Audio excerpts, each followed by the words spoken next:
പ്രിയപ്പെട്ടവരെ, ദീർഘമായൊരു പ്രസംഗത്തിലൊന്നും മുതിരുന്നില്ല.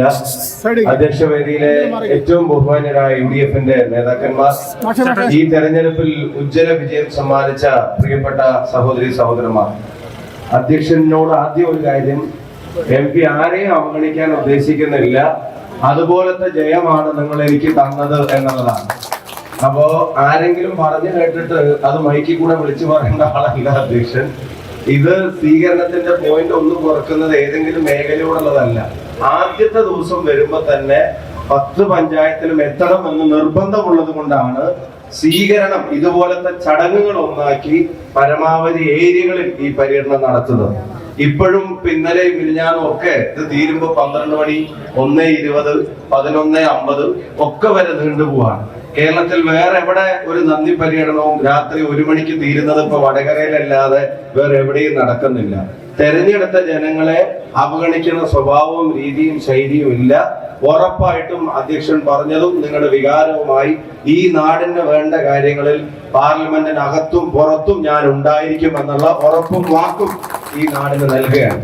പിന്നെ പോയിന്റിന്റെ എണ്ണം കുറച്ചത് എന്താന്ന് വെച്ചാൽ, ഇതിന്റെ ഇടയിൽ ഇപ്പോ ഒരു സെഷൻ പാർലമെന്റ് കഴിഞ്ഞു.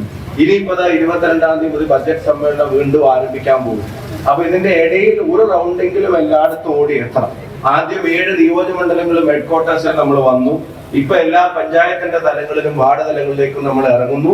അത് കഴിഞ്ഞാൽ തീർച്ചയായിട്ടും ജനങ്ങൾക്കിടയിൽ ഉണ്ടാകും. ജനകീയ പ്രശ്നങ്ങളിൽ നിങ്ങളുടെ ശബ്ദമായിട്ട് പ്രവർത്തിക്കും.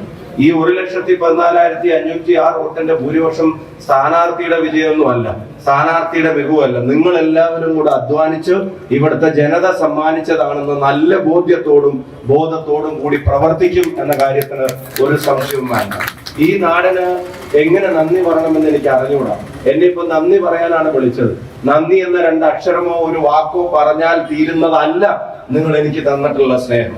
വളരെ അപ്രതീക്ഷിതമായി സ്ഥാനാർത്ഥിത്വത്തിലേക്ക് കടന്നു വന്ന എന്നെ സംബന്ധിച്ചിടത്തോളം ഈ പറയുന്ന നാടിനോട് വാക്കിൽ തീരാവുന്ന നന്ദിയല്ല, പരമാവധി ഈ നാടിന് വേണ്ടി കഠിനാധ്വാനം ചെയ്യുമെന്നുള്ള ഉറപ്പ് ഈ സംഗമത്തിന് നൽകുകയാണ്. ഇതിനിടയിൽ ഒരു ഉത്തരവാദിത്വം കൂടെ എനിക്കുണ്ട്.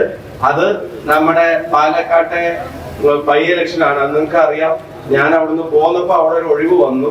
അതിന്റെ ഉത്തരവാദിത്വം കൂടെ നിറവേറ്റാനുണ്ട്. എന്നിരുന്നാലും എന്റെ മുഴുവൻ ശ്രമങ്ങളും നാടിന്റെ പുരോഗതിയിലുണ്ടാവും. MP ഓഫീസ് നമ്മൾ വടകരയിൽ തുറന്നു. ഇപ്പൊ മരുതാന്തരെ സംബന്ധിച്ചിടത്തോളം ഇവിടുന്ന് ഒരാൾ MP ഓഫീസിലേക്ക് വന്നു പോവാന്ന് പറഞ്ഞാൽ അത് എത്ര പ്രയാസകരമാണെന്ന് എനിക്കറിയാം. അതുകൊണ്ട് ഒരു കാര്യം കൂടെ നമ്മൾ തീരുമാനിക്കുകയാണ്. MP ഓഫീസ് അധികം മാസങ്ങൾക്കുള്ളിൽ തന്നെ, അധികം വൈകാതെ തന്നെ നിങ്ങളുടെ എല്ലാവരുടെയും മൊബൈൽ ഫോണിൽ ഉണ്ടായിരിക്കും എന്നുള്ള ഉറപ്പ് കൂടെ നൽകുക.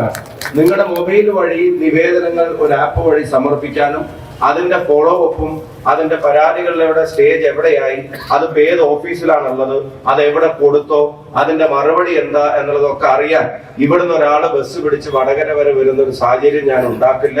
നിങ്ങൾക്ക് നിങ്ങളുടെ മൊബൈലിൽ അതിനുവേണ്ടി പ്രത്യേക ഒരു ആപ്പിന്റെ ഡിസൈൻ ഇപ്പൊ നടന്നുകൊണ്ടിരിക്കുക. നിങ്ങളുടെ മൊബൈലിൽ വെച്ച് നിങ്ങൾക്ക് MP ഓഫീസുമായിട്ട്, ഞാൻ പറഞ്ഞ വെറുതെ വാട്സപ്പിൽ അയക്കുന്നതോ അല്ലെങ്കിൽ ഫോണിൽ വിളിച്ച് പറയുന്നതോ അങ്ങനെയല്ല, ഒരു നേരായ ഒരു പരാതി കൊടുക്കുന്ന സമ്പ്രദായം തന്നെ നമ്മൾ ഉണ്ടാക്കി ദൂരെയുള്ള ആളുകൾക്കൊക്കെ അത് ആശ്വാസകരമായിട്ടുള്ള രീതിയിലാണ്. പിന്നെ പ്രധാനപ്പെട്ട ഒരു കാര്യം, മലയോര മേഖലയിലെ പ്രശ്നങ്ങളിൽ ജനപ്രതിനിധി എന്നുള്ള നിലക്ക് ഇടപെട്ട് തിരിച്ചിട്ടുള്ള ഒരാളല്ല. ഞാനത് തെരഞ്ഞെടുപ്പ് സമയത്ത് തന്നെ പറഞ്ഞിട്ടുണ്ട്. ഞാൻ പാലക്കാട് നഗരത്തിലാണ് ഇതിനു മുമ്പേ MLA ആയിട്ടിരുന്നത്.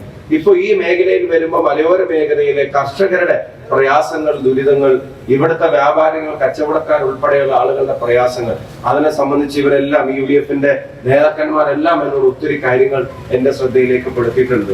തീർച്ചയായിട്ടും ഞാൻ ആദ്യമായിട്ട് ഇടപെടാൻ പോകുന്ന ഒരു മേഖല എന്നുള്ള നിലക്ക് തന്നെ പറയുന്നു, എന്നെ കൊണ്ടാവും വിധം സിൻസിയറായിട്ട് അത്തരം കാര്യങ്ങളിൽ നമ്മുടെ അപ്രോച്ച് ഉണ്ടാകും, കൂടെ ഉണ്ടാകും എന്ന് വെറുതെ ഒരു ഭംഗിക്ക് പറയുന്നതല്ല.